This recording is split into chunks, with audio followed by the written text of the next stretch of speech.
Hello, and welcome back to We Love the State. This is the government's favorite podcast. Is that what we're changing it to?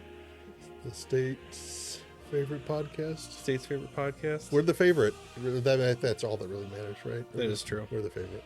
We're the goat, as the young kids say. It's been a while. It has. It's been a long time. Yeah. So, it's been a shitty winter. I'll be the first to admit. No, I won't. Never mind. It's Michigan, where it's always a shitty winter. There's just a lot of depression this winter. This winter hit hard. Yeah, especially in the beginning. Then we had that break that we had a week where it was sunshine, nice and sunny, and then it comes back to this shit, and it's like it was like, what was we got, like, I think they said 10 minutes of sunlight in like all of December or all of January. I think. Yeah, it was like ridiculous. 10 minutes of sunlight. That was heavy. So like if any of my TikTok audience is listening to this now, like that's why there was a huge break in videos. It's just depression. Well, on top of that, we are building a new set. So as you can see, we've got new backdrop. We're working on some more materials, and we thought it'd be fitting to travel back in time to the actual Soviet Union. So we're in Russia right now. So Nostrovia. the one Russian word I know. Yeah, I know Niet. Yeah, that's and true. Vodka. Well, Let's just say it's Russian. Don't. Smirnoff. I don't even know if I could say that in a Russian. Bacardi. I don't know if that's Russian. That's rum too. So it's definitely not Russian. It's been Bud Light. Here we go. That's the other Russian word I know. What is it? Bud Light. Bud Light. Speaking of, again, off tangent, but the new the new movie called, was it The Machine? With Bert Kreischer. I just saw the Red Band trailer for that. It's fucking funny. Holy shit. And it's so impressive when, somebody like Bert, who is just kind of an off the wall man's man, just a party animal, and then you see him actually acting in, you're my brain couldn't quite process it. You're used to watching his specials and his Two Bears, One Cave, and then you're like, holy shit, he's acting. Yeah. That's impressive. And then I'm thinking to myself, fuck, if Bert could do that, I could do anything. Yeah. No offense, Bert. not that you're listening to this. Oh, did you also see the Legion of Skanks was on Bert Kreischer's podcast? So Dave Smith was sitting in Bert Kreischer's new studio. Oh, really? Yeah. And Bert talked about listening to Dave's podcast. I'm gonna have to check that out. Yeah. I know that Bert's been on Legion of Skanks before. I think he went to one of their big festivals in Vegas. Skink Fest, yeah. Because they were talking about that too. But it's so funny when you have kind of worlds collide like that. Because I've always been a big fan of Bert and Two Bears, One Cave, and then you've got politics is what I know Dave Smith for, not necessarily comedy. Yeah. So then you've got those two worlds kind of colliding. You're like, fuck, that's cool. See, it's weird because I initially knew Dave Smith as a comedian. I only knew him as a comedian first, and then it's because of Legion of Skanks. I listened to Legion of Skanks. They kept referring to Dave as the political guy, and so I was like, well, I'll go and check out his podcast. And I'm like, oh, he's really a political genius, is what you're saying. Yeah, he's not like a typical comedian who's kind of just branching into a different genre because it's a hobby. Yeah, it's almost like it's a professional comedian and a professional political commentator. Professional, almost like the set that we're on, folks. Check it out. Boom. Nice way to wrap it all the way back to the beginning. Put a bow on it, ladies and gentlemen. We're moving on to the next. Yeah. So today we're talking about the SVB crash. Now, like most topics that we cover, I have very limited knowledge on this. So you're going to have to walk me through exactly what that is. What I know about it is that it was a bank used primarily by tech companies, and that it crashed. Yeah, and so for anyone who wants a little bit more deep dive on this, because it is not my forte, I will point you to Clint Russell's Liberty Lockdown podcast. I think it was released yesterday, so or we'll just call that Saturday, March 11th. So it should be there now. It's like a 15-minute. It's like quick, down and dirty. He does a great job of kind of going into what caused it, but he doesn't really go into the repercussions. And that's kind of what I wanted to talk about today is like, what's the downfall going to be? What's the, because fractional reserve banking is, everybody kind of knows it's a scam. So anytime you kind of break or shake a faith in that model or, in that industry, in banking in general, like you start hitting those bank runs, right? Yeah. So like the downstream effect, and maybe I'll swing back to that, kind of going back to the big cause is, so the bank basically got a shit ton of money through the COVID pandemic. And they basically took all their money and they were like, you know what, we're not making money on much of anything because loans have been dipping, real estate, nobody's, refinancing, nobody's buying. And so they're like, we got to make some profit on this money. So they took, and I believe Clint said it was 50 billion. I want to say it's 50 billion. And they put them into long-term treasuries. And because short-term treasuries at that point in time was only getting a 1% back and long-term treasuries were getting 1.5%. The downside is once you buy long-term treasuries, they're locked for the duration of the treasury. So because they went long, they basically like tied up all of their liquid assets. So as things have kind of, the downturn has happened in Silicon Valley and in general, people are like, man, I need money now. Like I can't just get loans anymore. I need liquidity. Yeah. So little by little, more and more people kept on making withdrawals from the bank, making withdrawals. And then it was basically overnight. They were like, we cannot meet any more demands. And so the FDIC has taken it over at this point and it's insolvent. FDIC, I think, only insures up to $250,000. So if you had more than that tied up into the Silicon Valley Bank, you're shit out of luck. So, and there are people, I mean, that's Silicon Valley. So that there's people that had millions in the bank. And, I don't know what's going to happen once those treasuries mature. Like, does that get redistributed to the people that had money in the account? Is the FDIC going to try to spin it out and see if any other bank will absorb it? I'm sure they're going through the books to make sure that, everything was on the up and up and nobody was doing anything fraudulent. So, it's just, it happened so fast. I think it was within 1 to 2 days. It went from it was touted as one of the best and safest and strongest banks in the United States. And it was insolvent like that. Or was it Jim Cramer said it was? Yeah, like a great buy. Yeah, and then like the next day. Literally, it was like the next week or so, it was like out of business. I love seeing Jim Cramer made to look like a dumbass. And it's just a lot of it, and this is just personal nitpicky shit, but he's so like, he plays a character that's so tightly wound and you can tell that he's playing a character. I'm like, you're talking about economics, dude. Like, what is it? Talk like a normal person. Yeah. Because the people that you think that you're talking to who are like, I'm listening to this wacky and zany guy about Wall Street, It's like that, like the 1920s or 30s admin. You're like, and it's like, dude, that's not how you talk. The people who give a shit about economics are not looking for a wacky, zany guy. Yeah. Some high energy, like buy, sell.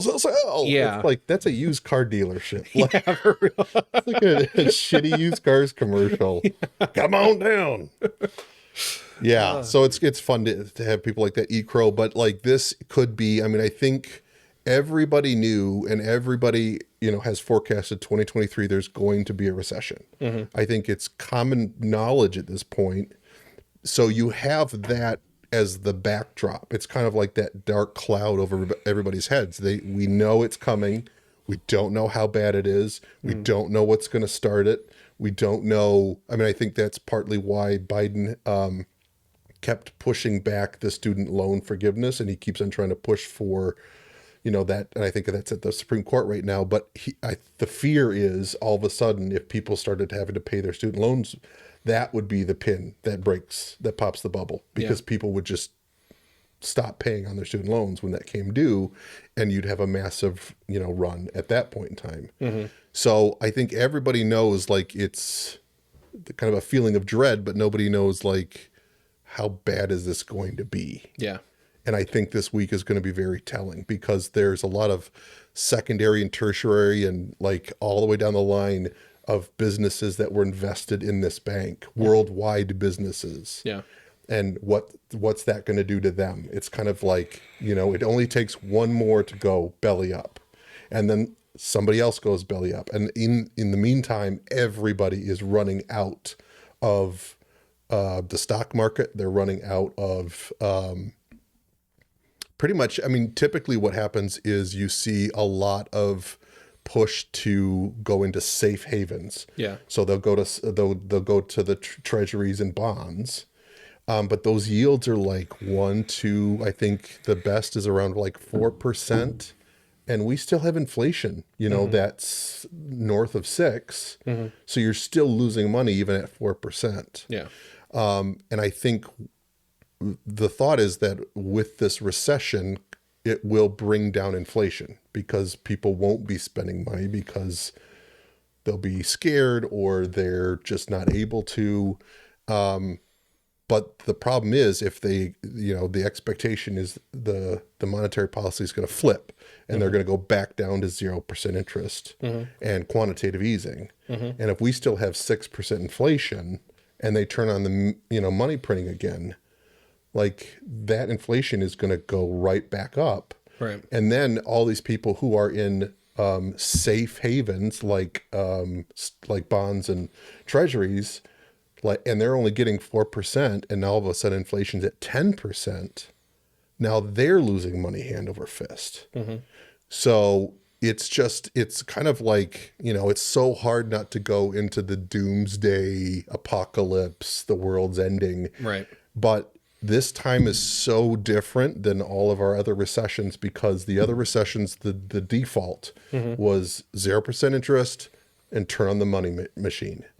And we're already still reeling from the damage that did just a few years ago in COVID, where they did that. Yeah. And, I think the last time they did this was 2008, 2009, 2010. But, they had almost 10 years by the time COVID hit to mask and paper over all the problems with money printing. But now the problems are, coming to bear, and we can't, turning on the printing press again is only going to exacerbate things. So there's not a lot of tools left for the Fed to use to stop this, because if they reverse course, then they're going to, inflation's going to go through the roof.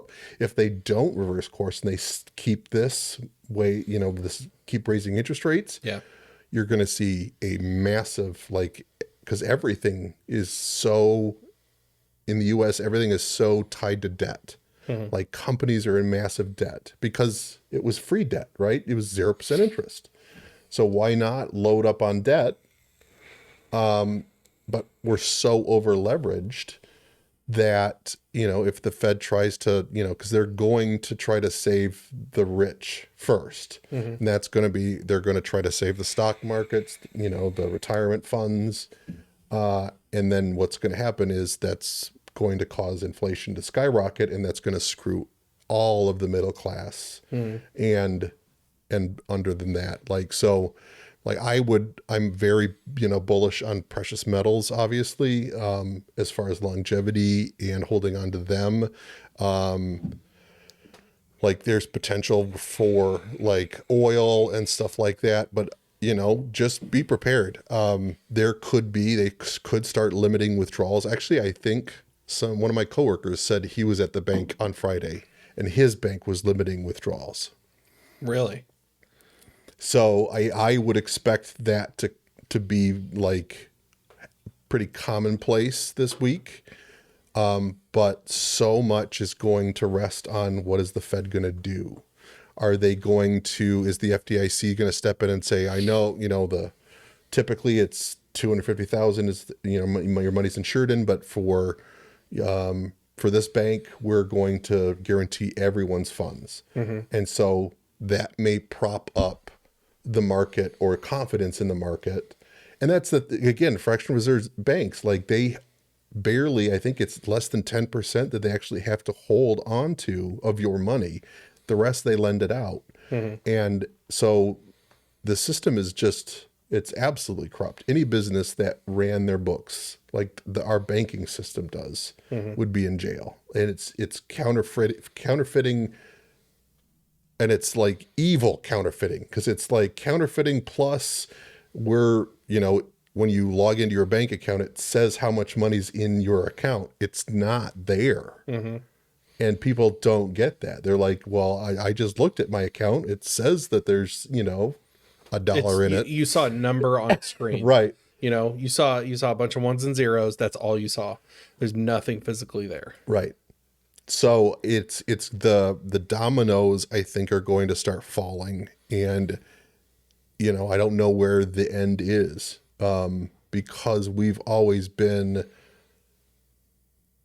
able to print our way out of recessions. Yeah. And if they do that again this time, and I kind of think they will, because it's the only way to prevent defaulting on the national debt. Mm-hmm. It's the only way to prevent the stock market from complete collapse, mm-hmm. from the banking systems to collapse. They're so addicted to cheap and easy money that the system right now is basically like a meth head who's going through withdrawals. Back to our like usual doomsday. Doom and gloom. Yeah. Which honestly, that's weirdly one of my favorite parts about doing this show is whenever we talk about like the collapse of the fucking country. Well, and it's funny because I think we've talked about this before too, because that to me is the white pill. It's what's on the other side of the collapse. Yeah. So a big difference between now and whenever we were recording pretty regularly, which back in October, November, something like that, mm-hmm. Man, it's been a while since we were recording regularly. Yeah, it was before New Year's, wasn't it? New Year's that it's been pretty intermittent. Yeah. Oh, okay. So I think we've had some, but to your point, like regularly every Tuesday releasing an episode. Yeah. It's been a while. Yeah. Well, anyway, shit. What was I gonna say? Fucking ADD. I hate it, man. And I was kind of running a blank too. I know. Okay, so the national defaulting on the national debt. What do you think that looks like? Like what you find out tomorrow, like the United States federal government defaulted on the national debt. How do you see what events do you see playing out after that news breaks? So we kind of saw this at the end of 2008 in, I think it's Iceland. They did this, and they actually did it the right way. They basically, I think they even locked up some of their bankers, and they basically said, we are defaulting, we're not paying back the debt, mm-hmm. which killed their credit rating. It shook, but they're small enough, like, to basically say we're gonna start from scratch and we're gonna do it right. Mm-hmm. And it took them, like 4, 5, 6 years to, get back to having confidence in their financial system. Mm-hmm. But you can do that at their level. At our level, because we still hold the world's reserve currency, like you would see the end of the United States overnight if we defaulted. Well, I mean, like government employees clock out for the last time, like Yeah, I don't know if there's any way, because all of a sudden you would have a default, and then the rest of the world, all the countries that are holding dollars right now are be like, fuck, we're getting rid of our dollars. They're going to dump all that on the market. So then you have a default plus rampant inflation. Ooh. So most likely, and this is kind of going back to like pre-World War II Germany, is, they were paying back all of these loans to the United States and to, the rest of Europe, because they had to pay back, and so to pay these loans back, they just printed the money. So, okay. So hypothetically speaking, all right, this is purely for my own self-interest, this question, but like, okay, so say that we default on the debt tomorrow, rapid uncontrollable inflation. All right. So my house, I mean, if we have like crazy inflation like that, I could probably pay off my house pretty easily because the money's worthless. So I Right. So it is good for people that have debt, because the debt becomes cheaper to pay back. All right. Andy Coons, professional collapsitarian. But at the same time, then you're going to pay $5, $6, $10 a gallon for milk, and you're going to pay $20 for a loaf of bread. And, a can of green beans is, I remember when those were 29 cents, they're already up to almost $1. And that's going to be like $3, $4, $5. How quickly do you think the black markets can subsidize for that? Well, what would happen would be price controls. And so I can't remember if it was Nixon, but they did this in the late 70s, early 80s. Do you think they would still be trying to use US dollars? Yeah. So what they would do is they're going to start seeing shortages, right? That's what really happens when inflation goes crazy, is people run out of, the shelves are bare. And we saw that a little bit at the end of the pandemic, or throughout the pandemic, with toilet paper and some, I remember pasta aisle at Meijer was like empty. That's the kind of stuff you're going to see. And so to stop that from happening, they would put in price controls. So the businesses could only, so in an appropriate or a capitalist society, you have to raise your price to meet the demand. Yeah. So when all of a sudden you have 10 loaves of bread left, and you have 50 people who need bread or want bread, your price of bread has to go up to only, so the 10 people who are willing to pay that amount will pay that amount. But in a way, it kind of screws the people who don't have the money to pay that amount. So what happens is, when they price set, it means everything will be out. So everything goes bare. It's kind of funny, because I remember, not that long ago, kind of mocking people, or like, preppers. Yeah. Like doomsday preppers, like they're, hoarding, rations, and their basement's stocked with canned goods. And it's like, those fuckers are going to survive. Yep. Or the Amish, like people that know how to live off the land and are not beholden to anybody. Like they grow their own food. They build their own homes. They don't need a bank. Like that's what's like, we are so spoiled in the United States. That's, there's been a lot of recessions over in Europe, but those countries still operate very locally. Like I remember when I was in Italy, like it was a farmer's market every morning where everybody brought their wares out to sell. And so you didn't need Myers. You just went down to the local market and you bought what you needed for the day. Yeah. That, if you take away the banks, they're just going to be able to institute like a barter system, and they're not going to see a huge dip in how their lives are. But we are going to be like, you're not going to hear about the fight over pronouns and, drag show, story hour. When people stop being able to eat and when the shelves are bare, you don't care about that kind of stuff. Yeah. And that's what, it's just, it's going to be a very big wake up call for the United States. Yeah. And I can see them trying to institute a central bank digital currency as a way to promise to stabilize the US dollar.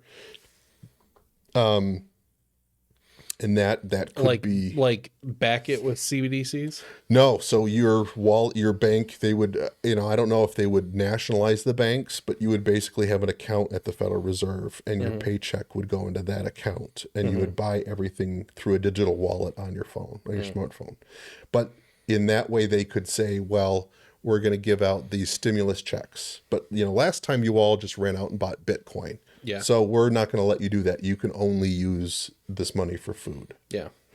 Oh, and then it's like, oh. So that's basically getting everybody onto welfare. Programmable money. Ooh. So even in that case, they could say, based on a green agenda, you've been eating too much red meat, farting cows are destroying the atmosphere, and we're going to say no more red meat for you. Which is weird, because wouldn't they want you to eat more red meat? They're like, there's too many farting cows. Let's fucking grill some of these bitches up. The problem is that when everybody then the farmers are like, oh, we need more cows, and so they start breeding more, and so that's kind of an endless cycle. Sounds like a tomorrow problem. Yeah, that's for sure a tomorrow problem.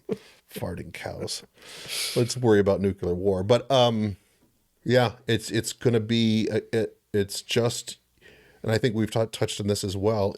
We are living in a very tumultuous time, and we will look back at this as potentially the the end of the United States empire. We looked at the Soviet Union, like they had Afghanistan. They were bogged down in Afghanistan for like, I think it was almost 10 years, and spent millions. And then they had Chernobyl, which cost them how much money, and the publicity, and that was kind of like the tail end of the Soviet Union, right? But then they collapsed not that far after. Well, we just went through 10 years in Afghanistan, just like they did. 20. Yeah, that's right. It was 20 years. Yeah. And then we've had COVID, and we've blown how much money. So you're kind of seeing some parallels in empire that's falling or failing. And it's just like, when the train derailed in Ohio, and the press wouldn't say anything about it, but the pictures online. They couldn't. Journalists were getting arrested. Yeah, and everybody was like, it's safe to go back to your house, nothing to see here, everything's fine. And you've got people like posting on Facebook like pictures of all the fish in the lake is dead, their chickens are dead, they're like small, all this, and the news is like, no, everything's fine, nothing to see here. It took Pete Buttigieg, what was it, 3 weeks to get out there? And he didn't even want to talk about it when they tried to ask, when the few brave journalists actually went off script and asked anything about it.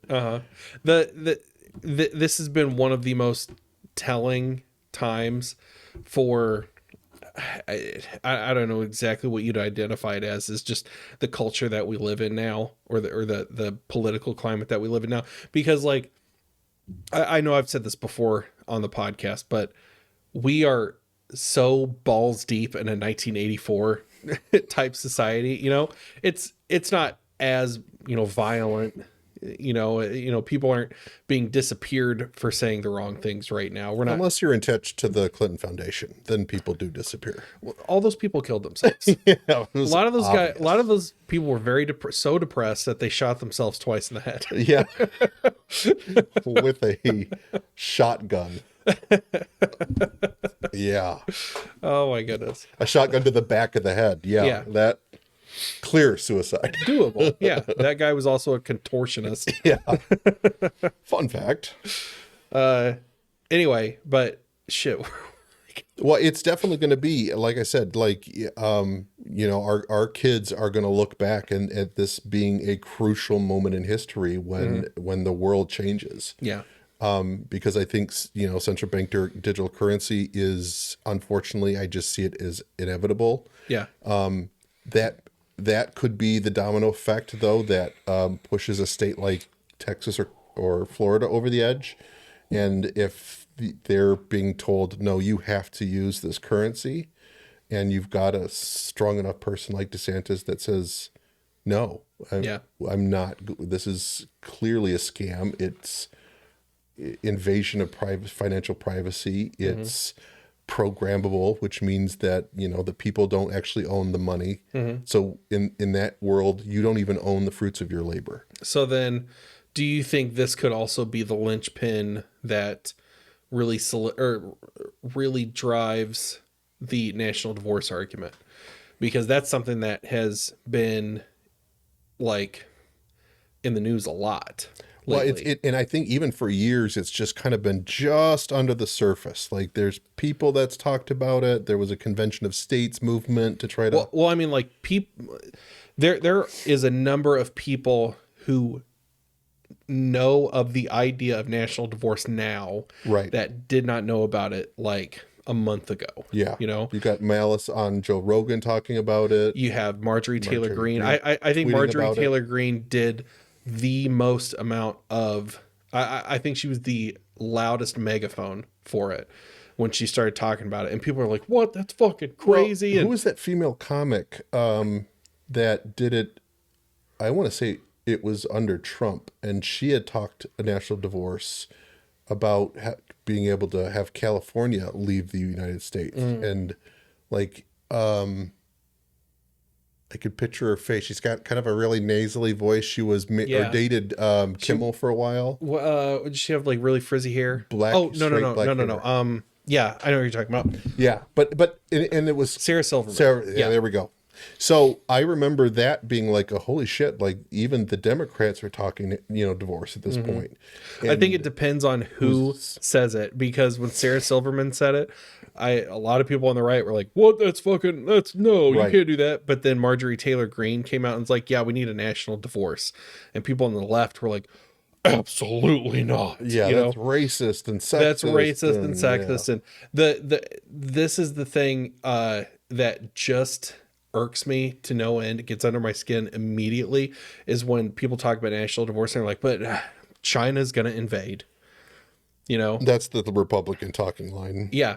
Okay. So recently I was watching an episode of Tim Pool and, or Timcast, whatever you want. Fuck it. Whatever. And he was talking about, he's had Phil Labonte on as like a regular, like guest host, you know. Phil Labonte is the lead singer of All That Remains. And he's like an anarcho-capitalist libertarian. And plus he's had Luke Rosowski. Wozowski, yeah, something like that. Yeah, no, Luke we puke Luke. Yeah, that guy. You know, they've been a regular. They've had a regular presence in Tim Pool's life, and so there was an episode where he was talking about sending money to Ukraine, and he was talking about like taxation is theft, and you know, I might be butchering it, but he was talking like a libertarian. Tim? And I was like, this is good stuff to hear. So I tweeted and I said, Tim Pool is inching ever closer to becoming a libertarian. Oh, this is it kind of started that tweet storm. Yeah. So I went back and forth with a lot of people. Reed Coverdale jumped in there, and Reed had, in my opinion, the best response. He said, LOL, LMAO even. It was just funny. And so Angela McArdle liked it, and it turned into this sort of miniature shitstorm. You know, it wasn't like a big thing, you know, but for a couple hours, like a lot of people were chiming in, and I was just, so I was just kind of defending my point, and I was like, he is inching. I didn't say he's a fucking libertarian. I said he's headed in that direction. And I think like the most shit you got was from libertarians who were like, he's not a libertarian. Like, it was that like so annoying. Well, the reason I bring that up is I take all of that back because the last 4 or 5 episodes that I've listened to of Timcast, he's definitely not trending toward libertarianism. He's trending towards almost authoritarian right wing. Definitely statism. Yeah. You know, his whole thing is he was upset that Marjorie Taylor Greene said that we need a national divorce, because he's like, national divorce won't work because China's going to invade, blah, blah, blah, blah, blah. And it's just like this fucking hate boner that people have for China. That the right has for China. That the right has for China. It's the same boner the left has for Russia. Yeah. It's literally the exact same thing. It's that's the bad guy. No, this is the bad guy. You're a racist. No, you're like, it's so stupid. You know, like nobody can just be like, they're both the bad guy and we should leave them the fuck alone. Right. You know? Or like, look at how many bases they have all around the world and how many countries they've invaded to date. Yeah. Like none. Chinese invasion. I am not a smart guy. Okay. I've never pretended to be a smart guy. All right. All my TikToks I write out in advance. And I proofread them and try to make them sound like, I don't know. A lot of that stuff I couldn't just naturally just say. You know, I have to think about this stuff and write it out. But man, even I'm like, the idea of China invading the United States is so laughably absurd.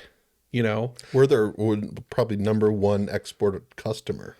Yeah. Well, not only that, but it's like Tim Pool also has a hate boner against TikTok. Now, I understand, TikTok is using, or China is using TikTok to spy on Americans or whatever, but data collection. It's data collection. But our government also does our it government 10 times worse. Our government is our government's doing it 10 times worse with Facebook and Twitter and Instagram. Social platform. Every fucking social platform. My fucking, well, maybe not my computer because it's a Mac, but my TV.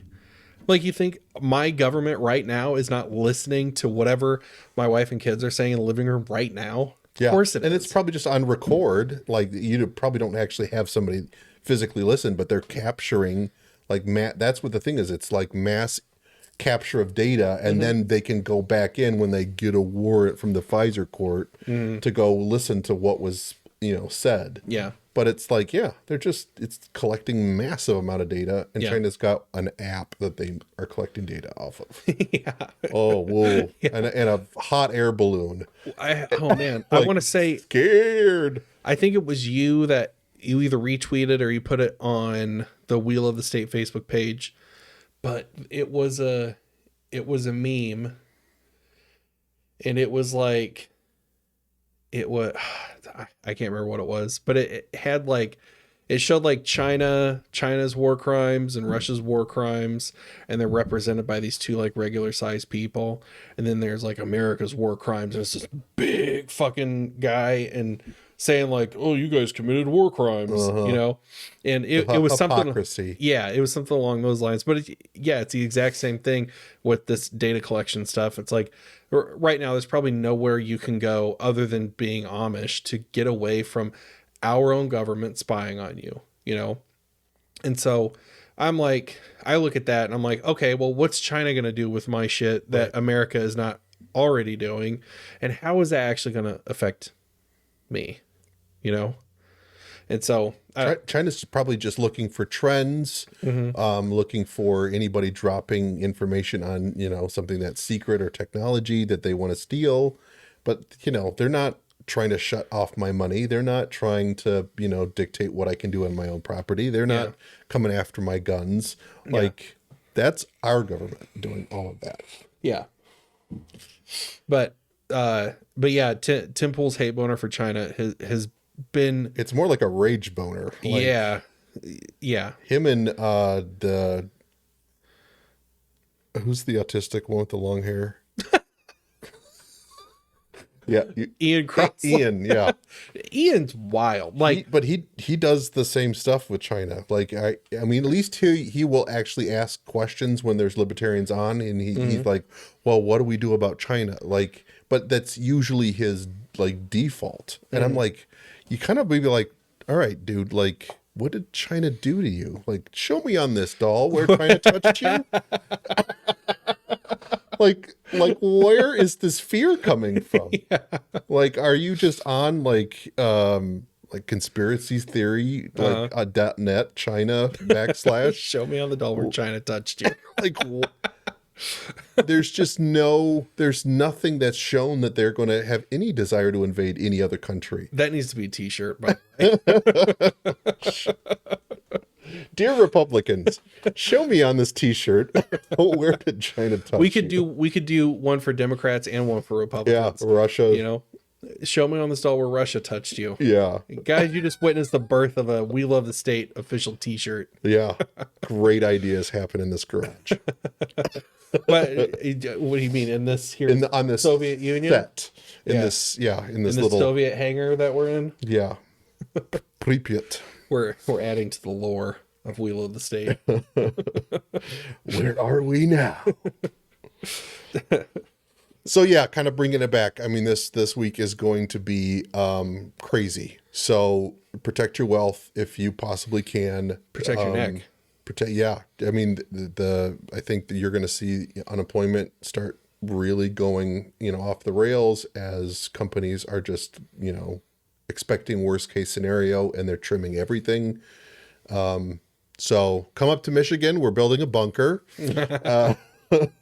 Well, I think about stuff like this, and I think about, the right's fear mongering against China and the less fear mongering against Russia, and that drives me closer and closer and closer to just being like, I'm just packing up and moving to New Hampshire, because I know that at least if I'm there when the shit hits the fan, I'll be there surrounded by like-minded people. Right.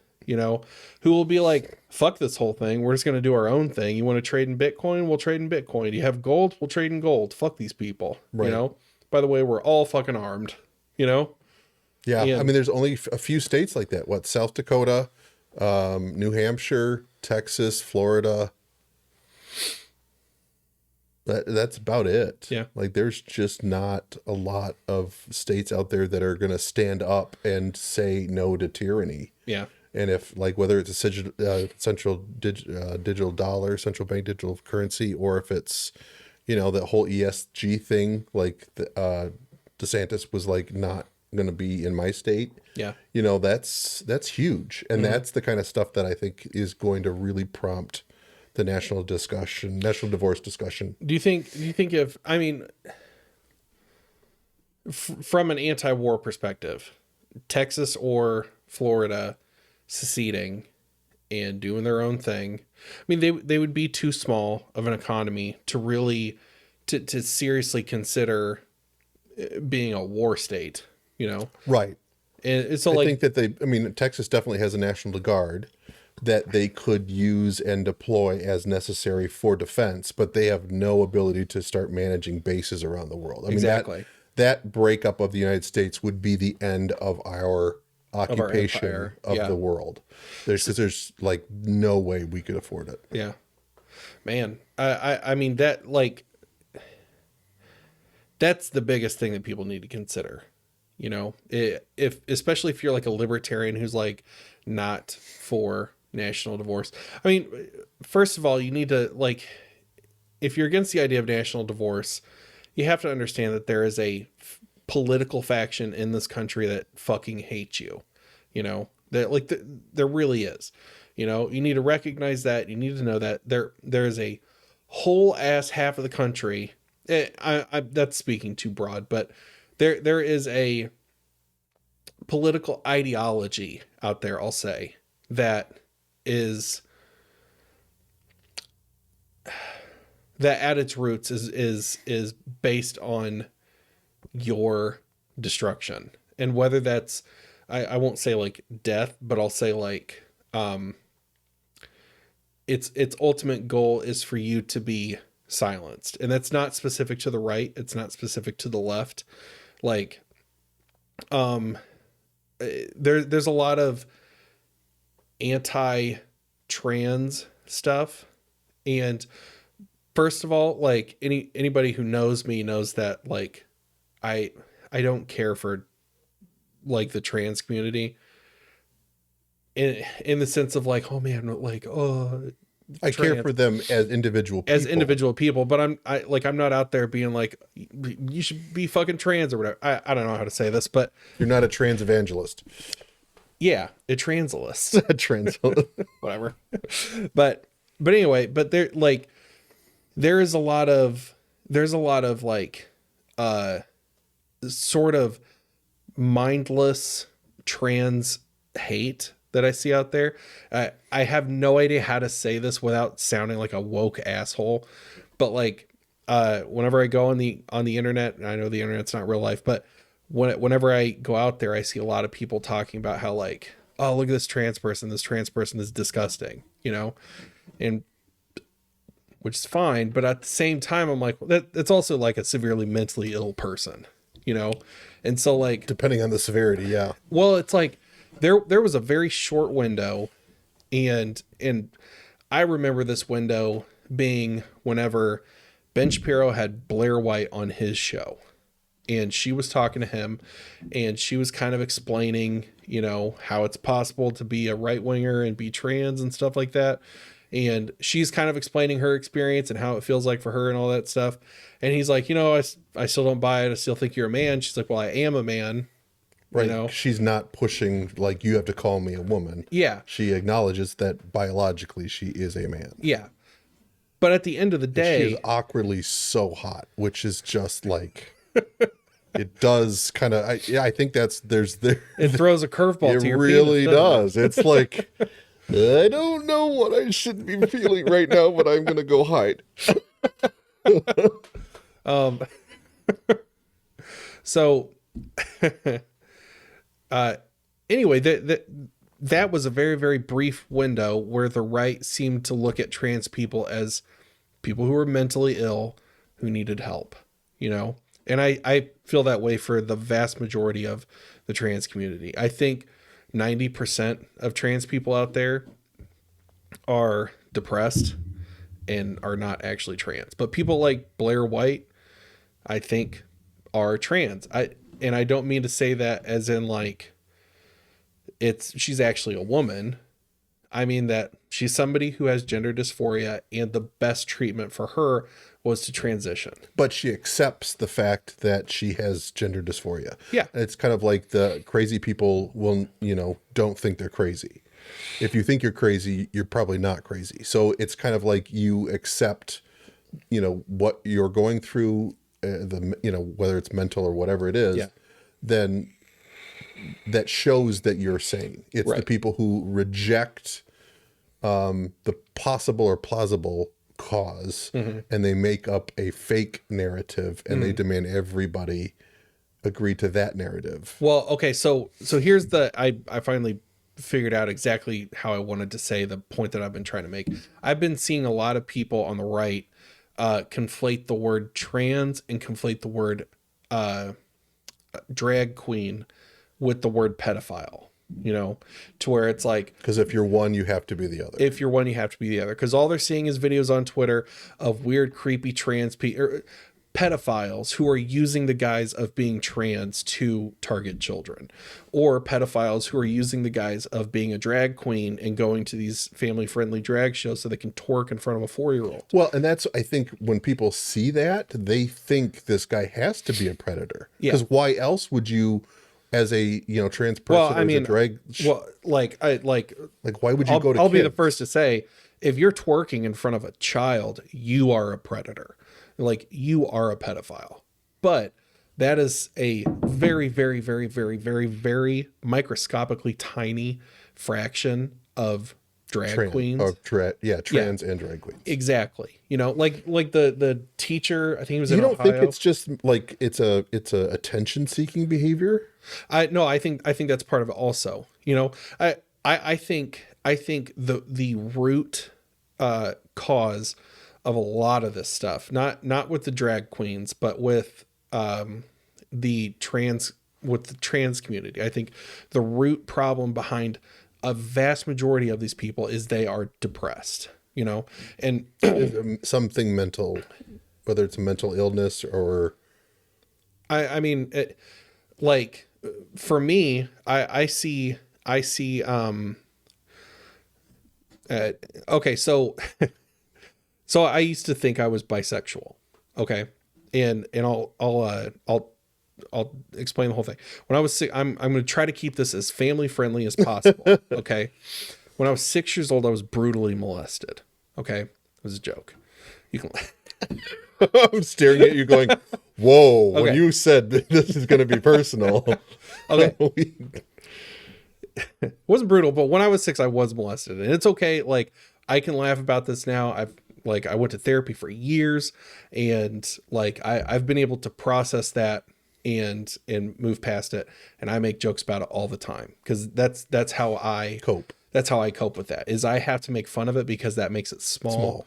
And it takes all the power away from it. So yep. I make fun of myself all the time for getting molested, and like my close friends know that, and they make fun of me too, and it's fine. There's no pain or anything like that. There's nothing hurtful about it. It's just, that's how I deal with it. Right. You know? Anyway, whenever I got molested, that set off, or it did weird things to my psyche, you know, especially things centering around sex and sexuality, you know? So whenever, because it really changes your entire perspective, right? Because then you're second guessing everything you thought was, I thought it was this way, and clearly it's this way. So now what else do I have wrong in my life? Exactly. And so it's like, that is coupled with growing up in a fundamentalist Christian home, where every word of the Bible is taken literally, you know, and really, really being surrounded by that in every facet of my life, you know, from not only my family members, but my friends and my friends' families, and I going to a Christian school and going to a Christian college, and literally 24 hours a day surrounded by people who all think the same thing.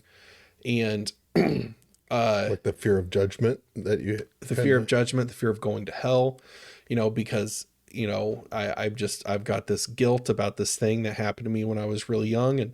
And, you know, after it happened, this person told me that I was 6. The person who did it to me was 12. Okay. And he did it because it happened to him for years on way, way worse than me, you know?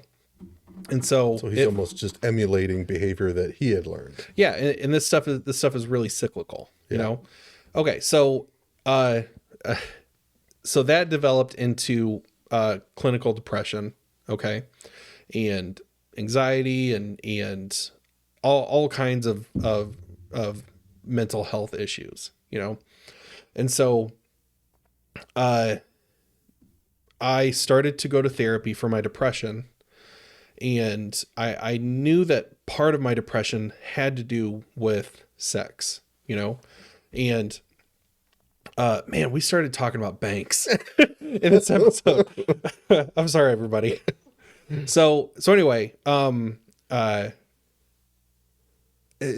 started seeing a counselor, and the thing about clinical depression is when you don't really understand it, internally you are just searching for anything that will make you feel better. You something that makes what sense. It is, something that makes sense, something that makes all the pieces fit together. Right. Because before you get something like that, everything just feels hazy. You know, you're in a mental fog. I remember being at a point where, like, if you asked me what my favorite color was, I'd be like, I don't know. I have no idea, you know? And so I was going to see this counselor, and I told her about getting molested when I was 6, you know, and I told her about all these different feelings that I had that I didn't understand. And I didn't know how to cope with that, and didn't know how to respond to that or feel about it or anything like that. She goes, she's like, have you ever considered that you might be bisexual? And for whatever reason, like planted it in your mind. Yeah. Like that's the planting danger of like a bad therapist. Yeah. Well, she was, yeah. I should have known, because I walked in and there were like crystals all over the place, and, you know, and so she was woke before like woke was a word. But that's, you know what, I think what you're probably getting at is like how many kids are going to therapy and their therapists are saying this, or how many kids are confiding in their teacher, and their teacher saying something like this, because they want to go and talk to all their progressive friends and be like, I helped a kid come out of the closet today. I helped a kid come out as gay. I helped a kid come out as trans. Oh my God. And because it's all about them making themselves feel better and look better to other people. I've seen parents that are that way. Yeah, too. absolutely. They want to talk to all their. I think my daughter's a lesbian. Yeah. I think my son's gender fluid. Yeah. And then they kind of push it because it makes them look good to their social group. Yeah. So So anyway, so as soon as she said that, it just, something clicked, and I was like, that's what it is. That's why I feel I've been looking that's the answer I've been looking for years. This is what it is. So I told everybody. I told my wife, I told my family, like I told my parents, and my dad, the fundamentalist pastor, like I just, he is a really good guy, because I told him. I was going to say that I can't even imagine how that conversation, because my parents are very fundamental. Yeah. Know. Well, I told my dad, the preacher, and he goes, well, that doesn't change how I feel about you. You're still my son, still love you. And, you know, and I was just like, caught off guard. Yeah. I told my mom, who at that time stopped going to church. Her and my dad got divorced and everything. And she was kind of like, I'm done with religion, blah, blah, blah. I told her, and she was like, I need to process this, you know? And eventually she was like, yeah, I don't give a shit. But still, like, in that moment, it was just kind of like, that was not the answer I was expecting, you know? So anyway, but it gave me like a dopamine hit whenever she said that. And I was like, yes, that's what it is. That's what's causing all this, you know? That's the answer. Yeah. And so, after a while, I stopped seeing her, went a few more years without going to therapy, and then got to a point where I was like, I really need to see somebody again. So I saw a psychologist, and this was a guy who, he was an immigrant from Lithuania. You know, he went to this really, really prestigious school in Chicago and got his PhD there, or got his doctorate. And he like has worked as a clinical psychologist for like 40 years, you know. The guy knows everything about everything. He's got Carl Jung's work fucking memorized. Like, he's just, and he's a very, very nice guy, you know. And I started talking to him, and we never really brought up me being bisexual, but we talked about me getting molested. All right. And then he starts talking about trauma responses, you know, and he said that PTSD and like, whenever you experience something traumatic like that, it can manifest itself in a couple different ways. And one of the things, like, if you take something like a rape victim, you know, you can see them either kind of close themselves up sexually to where it's very, very difficult for them to open up sexually to somebody, or you have the complete opposite, right? And they're fucking everything. The town bicycle thing. It's because that person got raped, and they are reliving that traumatic event, but from a perspective where they're in control, you know, because that control was taken away from them. And so they want to relive that, but have control. And so he said that, and I immediately thought like, well, that's what this whole bisexual thing is. It's me trying to explain what happened to me and my feelings about it, or trying to justify it in some way. Why I am the way I am. Why I am the way that I am. And just like that, I was like, yeah, I'm not fucking bisexual. Like, dudes are gross, you know? And I have like, a dick. Why would I want another one? Exactly. And I even like my own. Why? I'm not gonna like somebody else's. So,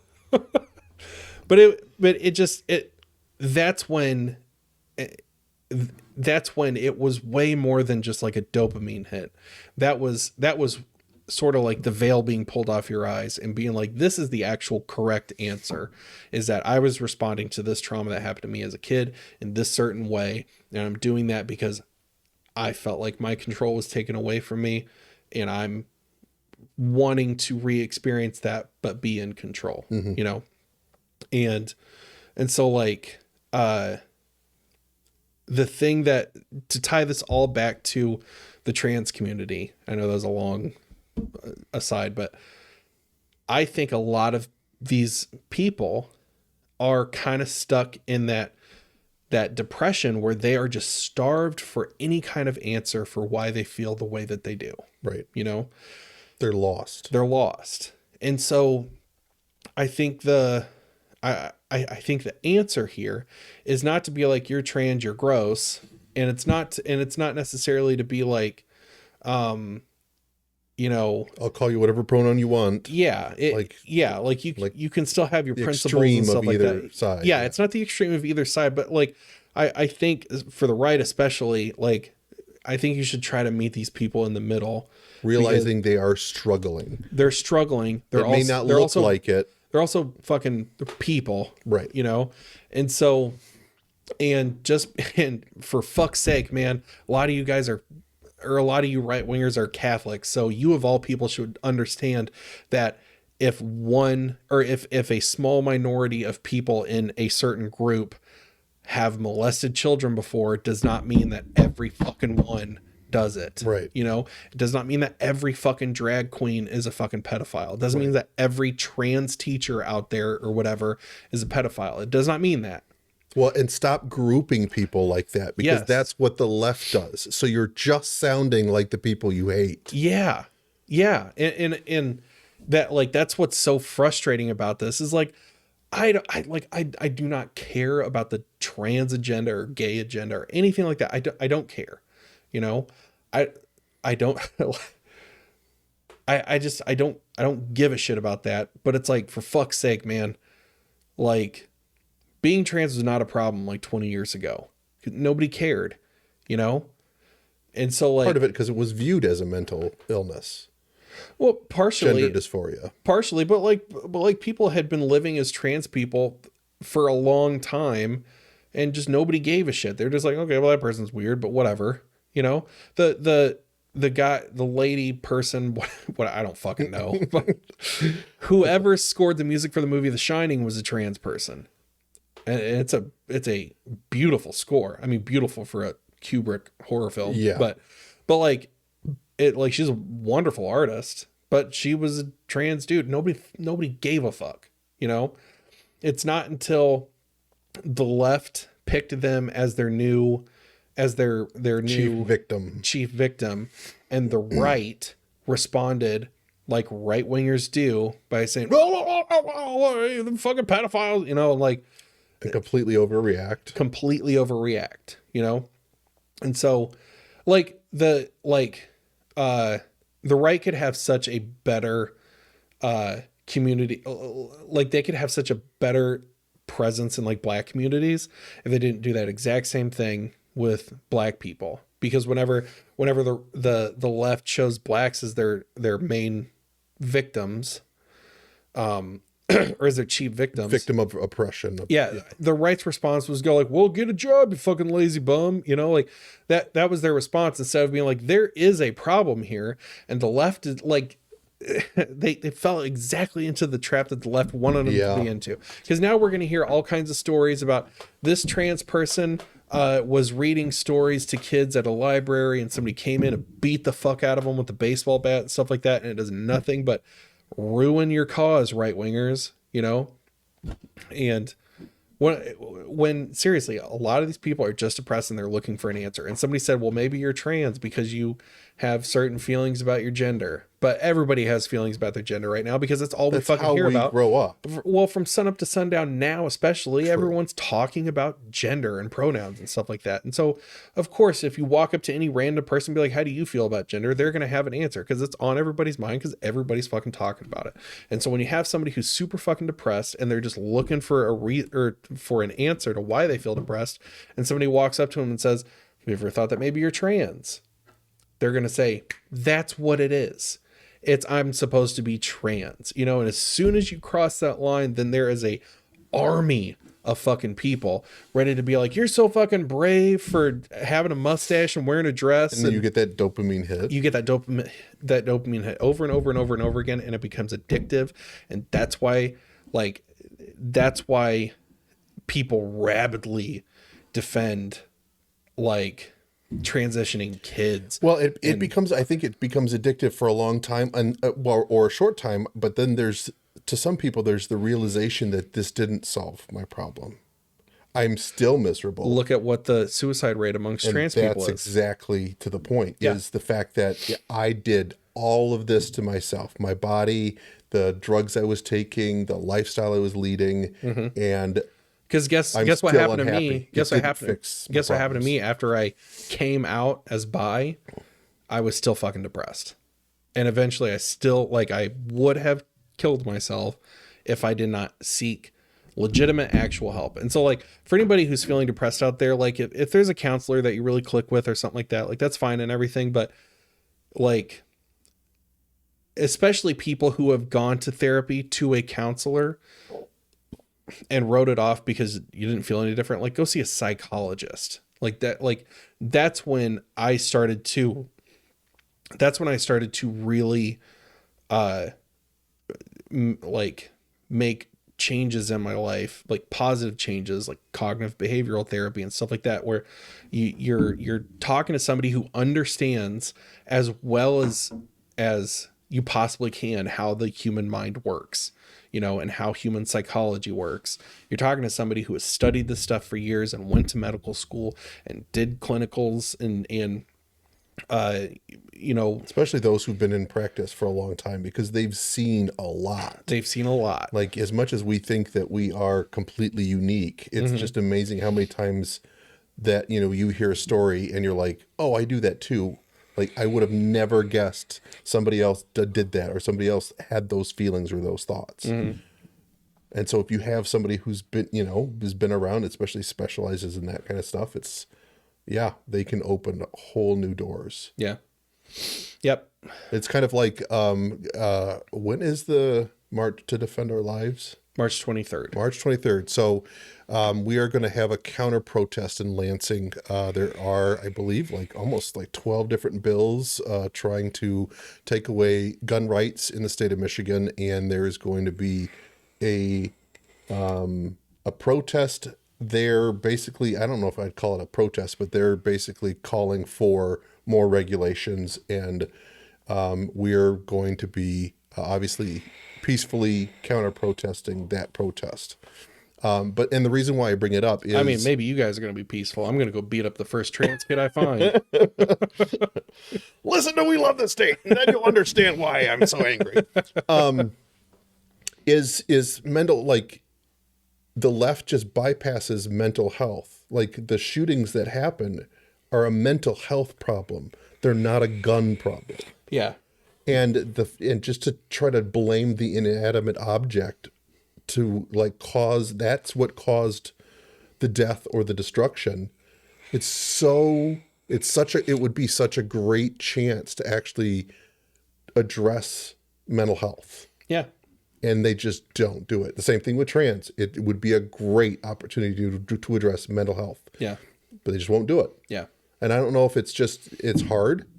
Maybe. Yeah. Life. I mean, I think it's a lot easier. If you think of World War II Germany, or pre-World War II Germany, economically, living in an economic apocalypse. Okay. And it was really, really easy for Hitler to come into power because of the exact situation that they were in. Because you have a financially destitute country, you have a civilian population that is starving, that can't work, that can't feed their families, that can't pay their shit. And they blame the rest of Europe for all of their problems. They blame the rest of Europe, but also you have a Jewish population in Germany who is doing just fine. You know? And so it's super, super easy for some tiny mustachioed nut job to go, hey, you want to know who's the cause of all your problems? It's those people over there. Look at all the food they have. Look at their nice clothes. Look at their businesses. They're all rich and you're suffering, you know? Right. And it's super, super easy to do that, to whip up a population in support of you when you have this common enemy, and you can point at a few things, not explain the context, right, and you can whip people up into a fury to go, those people have to be executed, right, and then my life will be perfect. Exactly. That's they are what's standing in the way, in my way of prosperity. So look at the situation. Insert any group. Look at the situation that we're in right now in this country. Okay, we are not in a German financial apocalypse, but it sounds like we're on the verge of one. Could be, yeah. But already we're seeing record inflation. People are struggling to buy food. People are struggling to put gas in their cars. Wages are not rising at the same rate that inflation is. Alcohol's rampant. Suicide spiked. Gambling is huge right now. There are 50,000 apps out there where you can gamble on fucking anything. You can gamble on politics. Yeah. Like who's going to win elections. Yeah. So, not to sound like fucking every other bro dude on the internet, but like the fall of the Roman Empire, gambling was huge, and raucous, like raunchy entertainment was huge. What is it? Bread and circus. Bread and circus. As long as we give them bread and circus, they Yeah. won't question our authority. Yeah, they won't revolt.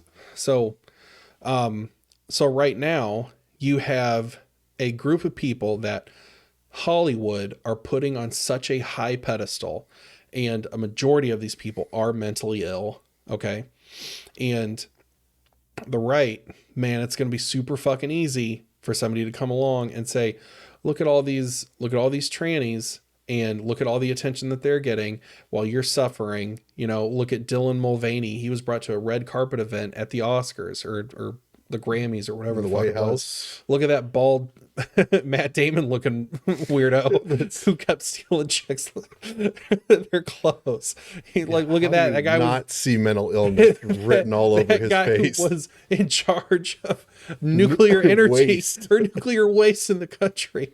You know, and they can point to this specific group of people, make it really easy. Like there was an episode of Part of the Problem, and this is months ago, but he saw something about kids transitioning or drag shows with kids or something like that.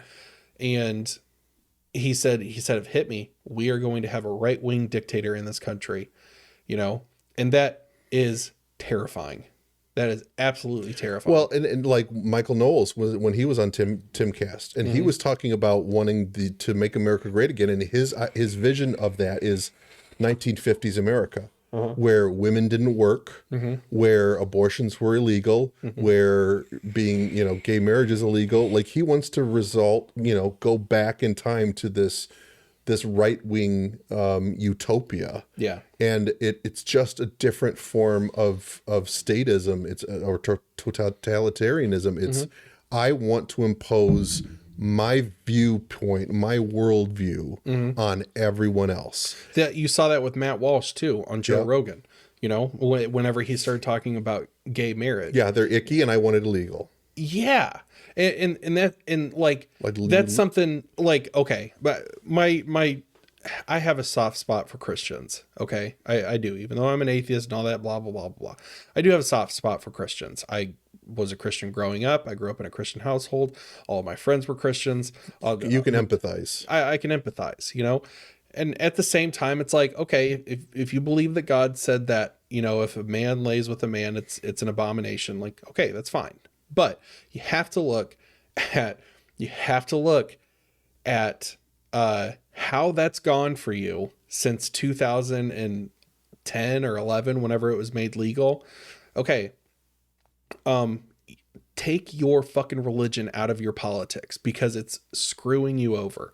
It's screwing you over from actually achieving like your like good goals that you might have, and people want to shoehorn their religion into like, I would be saying the same thing if it was like Muslims or something who are like, we want everybody to wear hijabs or something like that. It's like, okay, why don't we dial it back? Because not everybody is a Muslim. Not everybody's going to wear your stupid fucking things. All right. And so it's an issue that I have with whenever Christianity gets involved with politics, because they put the Christianity before or at the front. It's like at the tip of the spear. At the tip of the spear of the policy. Right. Without understanding that Americans are not a monolith. There are many, many different cultures within this one country. There are many, many different like viewpoints and worldviews and ideologies that exist simultaneously in this country. Your fucking law that you want to pass to enforce your religious beliefs on other people is not going to work. It's not going to. And so, and like, that's what woke people need to understand too, because they're just trying to do it They're pushing their version of their religion. Yeah, they're pushing their own woke religion. They're trying to push that onto other people, and it's like that shit just it doesn't work unless you want to live in a dictatorship, in a theocracy, like a North Korea. Yeah, everybody's poor. Everybody, like that's a perfect homogeneous. Yeah, like they're all have the same background, the same state religion, and it's like another thing that Christians need to realize is that as long as we live in a country that has the freedom of speech, and the freedom of expression, like you can't force your stuff on other people. You just can't. Well, you can try. I mean, they have tried, but thankfully we've had the bulwark of free speech to prevent a full like takeover of any one party or any one ideology. Yeah, that's been kind of our saving grace. And that's also what's kind of scary when they're starting to rewrite books now. Yeah, like I mean, that's almost more insidious than book burning. That is religious thinking right there. Like that's like they're doing it to movies. Like I think Disney movies are being while they're rewriting them in. And something I was thinking about earlier today, because I was walking in my house and I see this DVD of one of the Lord of the Rings movies or one of the Hobbit movies, and I was just like, why do I even have that? Everything's on streaming. And then it finally hit me. I was like, oh shit, that's not good. Because that is a major, probably our chief export of art is film and TV. And it's all online and all digital. So if they want to change it, they can do it whenever they want. They can just go, I mean, with AI and deep fakes right now, and they can perfectly emulate somebody's voice. Like, have you heard the video of like Trump and Biden playing Call of Duty? No. It's fucking funny. It's so funny, but it sounds exactly like them. Indistinguishable, like maybe distinguishable in the sense that like Biden repeatedly completes sentences. Yeah. You're like, this can't be real. It sure sounds like him. But other than that, it sounds exactly like him. And so it's like with stuff like that, yeah, they can absolutely go and change art. That is some fucking 1984 shit. Yeah. That's more, I would rather them burn the books and say these are illegal. So that way I can at least see it. Right. Because then it's up to you to make the choice going like, that's wrong. But if they slowly do this to books and TV series and movies, it's like slowly turning up the water in the boiling, frog. You don't even realize it until you go back and you watch a movie and you're like, I don't remember that ending. I don't remember that character. Yeah. Han shot first. It all goes back to that fucking Han shot first. Han shot first. Wasn't Greedo. Fucking smugglers. God damn. Nerf herders. Nerf herders. Yeah, that's true. Because what's his face started it all when he started redoing the original trilogy with some of the characters and the CGI. He started adding. I think I remember there was some pushback. Even South Park had a few episodes of like, don't do it. Yeah. And like the only way that you can get the un-Lucased version is if you can find the VHS tapes from before 1993, I think. And then if you can get them on Laserdisc, the Laserdisc original trilogy is un-Lucased, But like I saw the un-Lucased versions one time when I was like 10 years old. I think my parent still has the original trilogy on VHS, but VHS degrades. I mean, the last time I watched a VHS tape, I was like, we used to regularly consume. This is grainy. It's like the audio's not consistent. Well, okay, so they have we'll talk about this off air, but but anyway, I don't know. Maybe we should wrap up. We've been going on for about an hour 20. You can tell we haven't done this in a while because they're like, blah, blah, blah, blah, blah. This has been good though. Like, I talked about getting molested, man. This has been a fucking wild episode. Yeah, we've kind of and something that somebody on Twitter that reached out to you and was like, "When are you guys going to put out a new podcast?" I really miss listen to you guys. Like that kind of feedback is so cool. The fact that somebody actually is like it does make you kind of feel beholden, or you just don't want to let people down. Yeah. Because they're like, they want our content. It's nice to know that what we do resonates with some people, you know? So speaking of that, we have been under construction, for a while. We're going full force. This is not the final look of the set. It's going to continue to look even cooler and cooler. We got a lot of really cool ideas. And some things that are also coming down the pipeline with a lot of bigger projects than just We Love the State. Yes. So we will be kind of delving into that as they kind of not necessarily materialize, but are more structured, and we have a plan around it. But super exciting stuff. I think like we are on the very edge of, like, especially from a libertarian perspective, we're doing something that no one else in our spaces are working on. And so, I don't want to give too much away because we want to keep this under wraps until we're really ready for it. But just to get you guys pumped up, I'm going to give you 4 words as a hint. All right. I'm sorry, 3 words as a hint. Transgender concentration camps. And that's a wrap. Thank you all for tuning in. All right. If you want to check out my TikTok stuff, I've been posting on there pretty regularly again. Had the juices are flowing again. The video that had, or that's the I'm back on it, that one got taken down. It did. Yeah. So anyway, I've been posting some other stuff. There's a bunch of skits on there. So check me out on TikTok. It's at Andy Coons. That's Koons. If you want to follow me on Twitter, which I just recently crossed the 500 follower mark on Twitter. Nice. So, and I've been back on Twitter for like 2 years, you know, and it's taken me 2 years to get 518 followers. So let's push this motherfucker to 600. If you can find Wheel of the State on all the major platforms. We're back. We're back. Yeah. If you want to buy our merch, go to wheelofthestate.com. Follow us on Facebook. Go to the Wheel of the State Facebook page. Ben runs that and does a fucking fantastic job. Check out March to Defend Our Lives. We are planning tentatively to do a live podcast.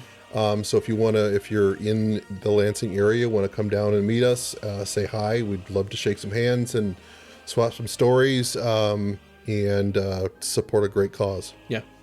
You can find me on Instagram, picture this 1979, and I think that's my handle on Twitter as well. So, thank you all for tuning in and staying faithful listeners. We really appreciate it, and especially as we continue to grow. Yeah, hell yeah.